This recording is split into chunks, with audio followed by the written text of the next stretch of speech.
Assalamualaikum warahmatullahi wabarakatuh.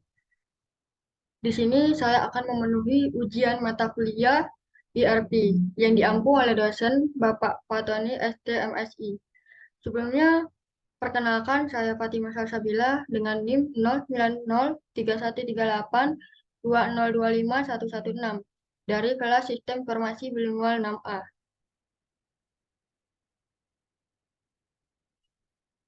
Nah, adapun pertanyaan itu soalnya itu disuruh ada bagan di bawah ini. Jadi diketahui untuk memproduksi barang D diperlukan bahan baku A, B, dan C, di mana di setiap keperluan itu ada karakteristik setiap bahan baku. Jadi dia ada karakteristik, adapun karakteristiknya itu adalah sebagai berikut. Nah, di kondisi bahan baku D, jadi karena tadi yang di bagian ini yang pertama itu D, jadi eh, yang pertama kali kita kerjakan itu di kondisi bahan baku D.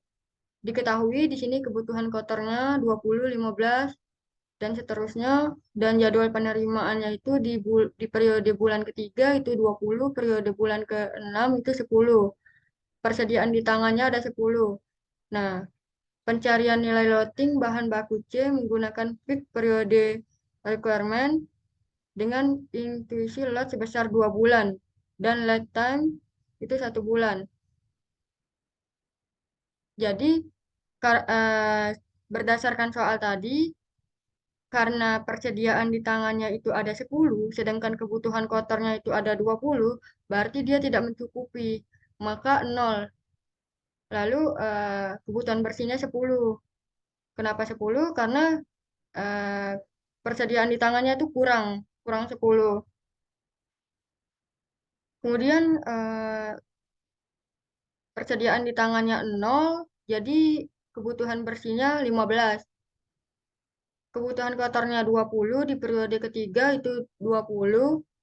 Dan di bulan ketiga ini dia ada penerimaan persediaan lagi sebesar 20, maka persediaan di tangannya itu 0 dan kebutuhan bersihnya 0.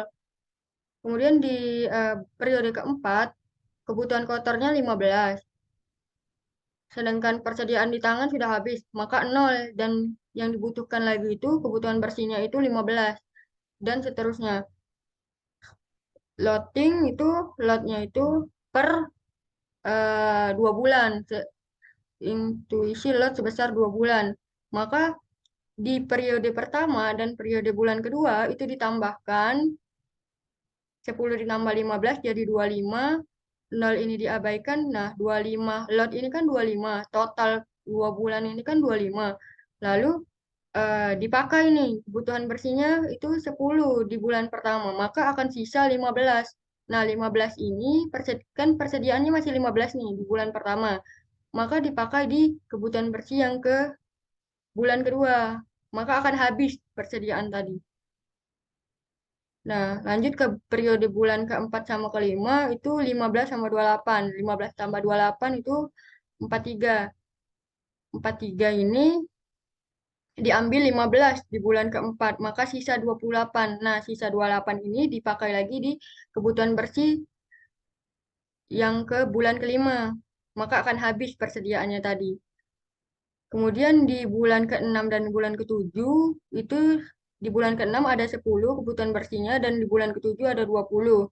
Maka total-total lotnya itu jadi 30.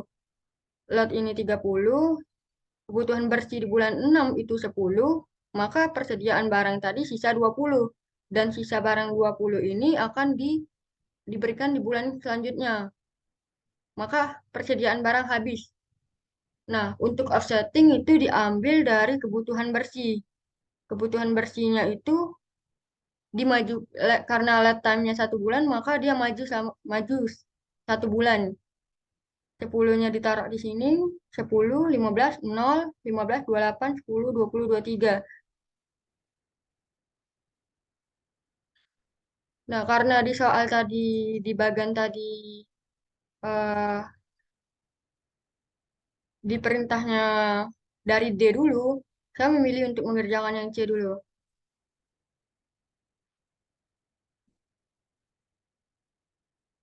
Nah, untuk kondisi bahan baku C itu diketahui jadwal penerimaannya itu 10 di bulan pertama, di periode bulan kedua itu 10, di periode bulan kelima itu 15, dan persediaan di tangannya itu ada 15.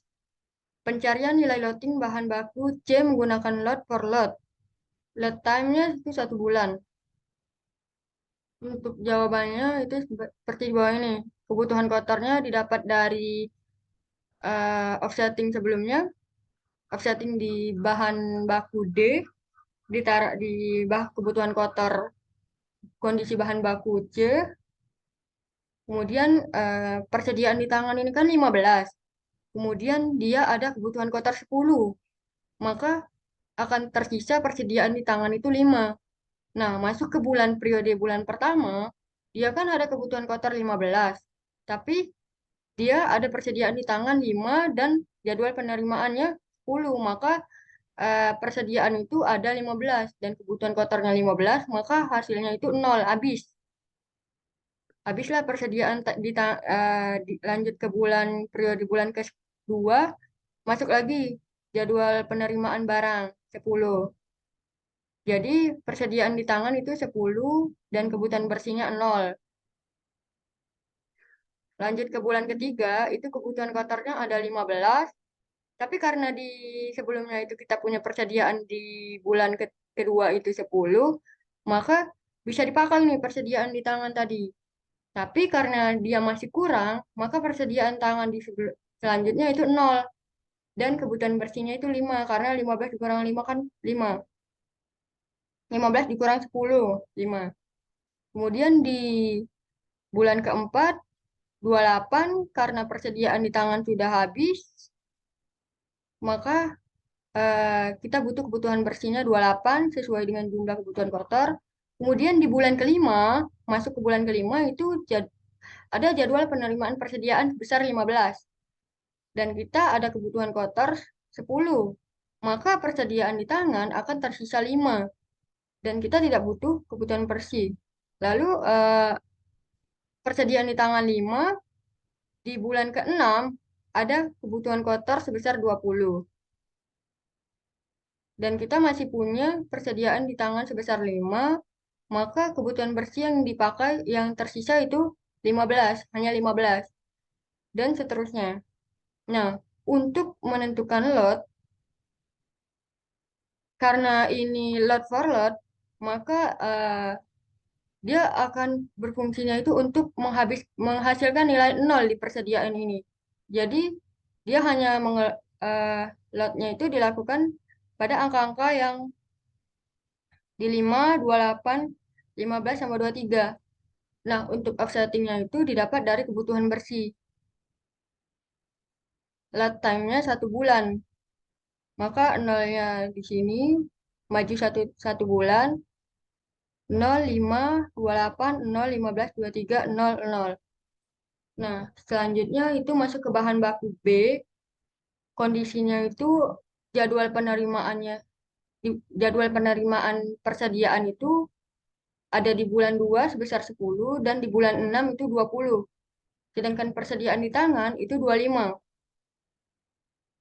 Untuk kebutuhan kotor yang dipakai di bahan baku B ini itu mengambil dari kondisi bahan baku D dan dikalikan 3 sesuai dengan perintah soal yang di awal tadi.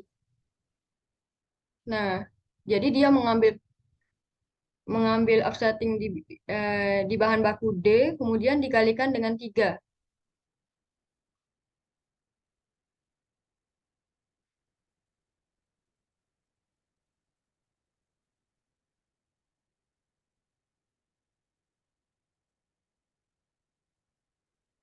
Nah, didapatlah hasil kebutuhan kotor tadi setelah dikalikan dengan 3, itu 30, 45, 0, 45, 84, 30, 60, 69, dan 0. Oke, jadi persediaan di tangan tadi kan ada 25. Tapi kita butuh ada kebutuhan kotor 30 sebelum memasuki periode bulan pertama. Jadi eh, persediaan di tangan tadi 25, kemudian kebutuhan kotornya 30, maka kebutuhan bersihnya 5. Kemudian persediaan di tangan habis, dan kita di bulan pertama itu ada kebutuhan kotor sebesar 45, karena persediaan di tangan habis, maka kebutuhan bersihnya 45. Kemudian di bulan kedua, itu kita ada jadwal penerimaan persediaan sebesar 10. Sedangkan kita tidak ada kebutuhan kotor, maka 10 tadi masuk ke persediaan di tangan. Nah, di bulan ketiga itu ada kebutuhan sebesar 45 dan kita punya persediaan di tangan tadi 10, maka 45 dikurang 10 dibutuhkan kebutuhan bersih sebesar 35, sebanyak 35. Dan persediaan di tangan tadi habis. Kemudian di bulan keempat itu 84, karena persediaan habis maka kita tulis di sini 84 kebutuhan bersih. Lanjut ke bulan keenam, kita ada jadwal penerimaan persediaan sebesar 20, maka 60 dikurang 20 itu 40. 69 karena persediaan di tangannya kosong, maka kebutuhan bersihnya 69. Nah, lotnya itu dengan nilai inklusi 50. Jadi kebutuhan bersih 5, kita lot 50, sisa 45. 45 itu dipakai di periode pertama, di bulan pertama, maka persediaannya habis. Kemudian di bulan kedua itu loading lagi 50, sehingga persediaan di bulan kedua itu 50, dan di bulan ketiga itu 50 lagi. Loading lagi 50, jadi 100, 100 dipakai kebutuhan bersih 35, sisa persediaan 65. 65 itu loading lagi di bulan 4 sebesar 50, maka 65 ditambah 50, kemudian dikurang 84 kebutuhan bersihnya. Maka persediaan tersisa 31. Nah, persediaan 31 loading lagi di bulan 5, 50, jadi 81 dikurang 30 hasilnya 51. 51 di bulan ke-6 loading lagi sebesar 50, maka 101. 101 dikurang kebutuhan bersih sebesar 40, maka sisa persediaan tadi 61. Dan di bulan ke-7 itu loading lagi 50 dengan kebutuhan bersih sebesar 69, maka sisanya 42. Nah, perintahnya itu lead time-nya 2 bulan. Untuk menentukan offsetting itu digunakan kebutuhan bersih. Nah, karena lead time-nya 2 bulan, maka ini mundur sebanyak 2 bulan. Jadi 5 ditaruh di sini, 45 mundur maju 2 bulan, kemudian ini maju 2 bulan, 35 maju 25 2 bulan, dan seterusnya. Setelah menemukan nilai B, maka lanjut ke bahan baku A. Bahan baku A ini kondisinya jadwal penerimaan di bulan 1 sebanyak 10, di bulan keempat 20, di bulan keenam 20, dan persediaan di tangannya 15. Nah, kebutuhan kotor tadi didapat dari yang B dan dikali 2. Setelah dikalikan 2, hasilnya 10, 90, 70, 168, 60, 80, 138. Dengan persediaan di tangannya 15, maka di sebelum masuk ke periode bulan pertama, 1, 2, di 4 bulan sebelumnya, 3 bulan sebelumnya, itu ada kebutuhan kotor sebanyak 10. Maka persediaan di tangan tersisa 5. Dari 5 ini, berarti kebutuhan bersihnya 0 dong. Lalu lanjut lagi di 2 bulan sebelumnya itu ada kebutuhan kotor sebanyak 90, berarti persediaan di tangannya 0, habis, sisa kebutuhan bersihnya 85. Di periode bulan pertama ada kebutuhan kotornya 70 dan ada jadwal penerimaan persediaan itu sebesar 10, maka persediaan di tangannya 0 dan kebutuhan bersihnya 60. Dari mana 60? Dari kita punya barang sebanyak 10 dan kita butuhnya 70, maka akan tersisa 60. Kemudian seterusnya juga seperti itu. Eh, Kemudian untuk menentukan loading, karena ini menggunakan metode EOKI, dia total kebutuhan bersih ditotalin 85 ditambah 60 ditambah 168 ditambah 60 ditambah 40 ditambah 138, hasilnya 571. Nah, rumus EOKI itu 2 dikali D dikali K per H akarnya.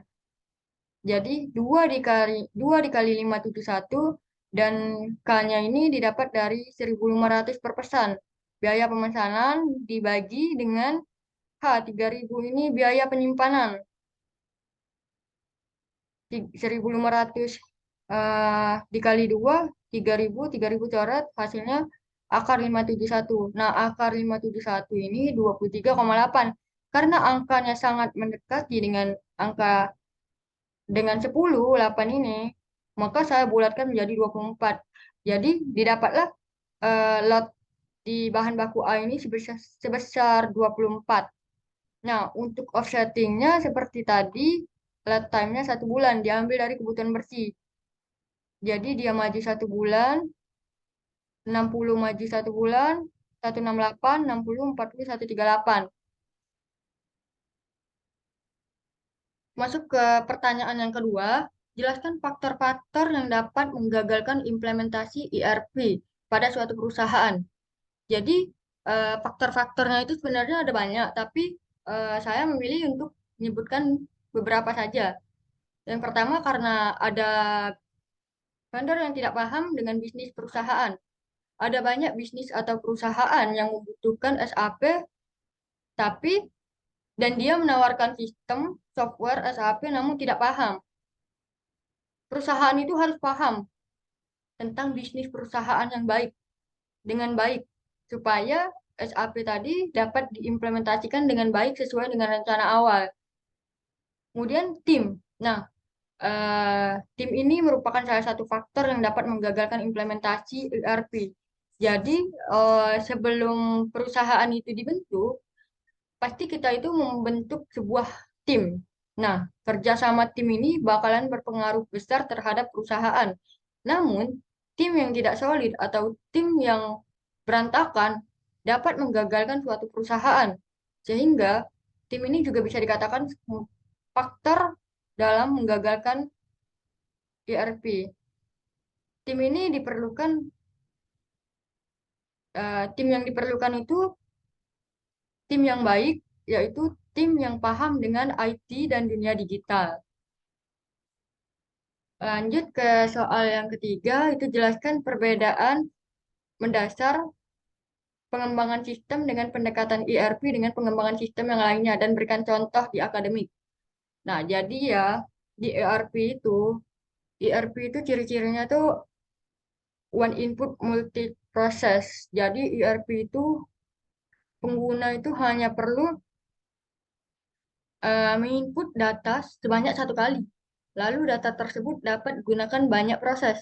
Jadi kita tuh cukup 1 kali input, tapi bisa digunakan untuk banyak proses.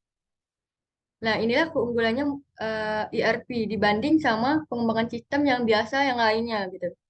Kemudian ERP ini best practice. Kenapa dikatakan best practice? Karena sistem yang diimplementasikan itu yang terbaik berdasarkan ukuran yang telah ditentukan, pengalaman dan teori akademik.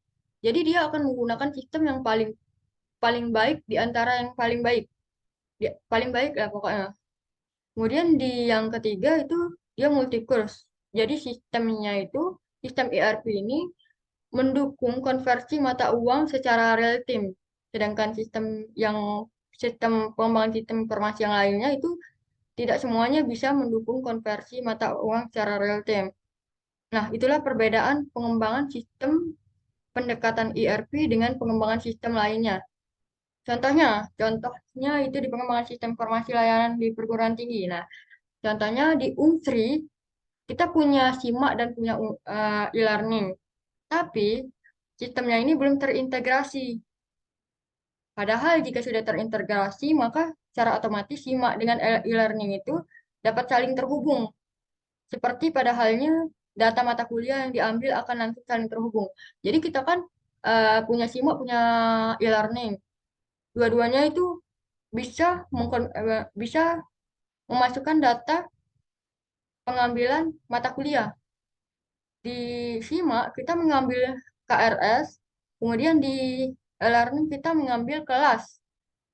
Nah, seandainya simak dan e-learning ini bisa digunakan, diimplementasikan, terintegrasi, maka kita tidak perlu lagi apa namanya di e-learning itu mengambil kelas lagi.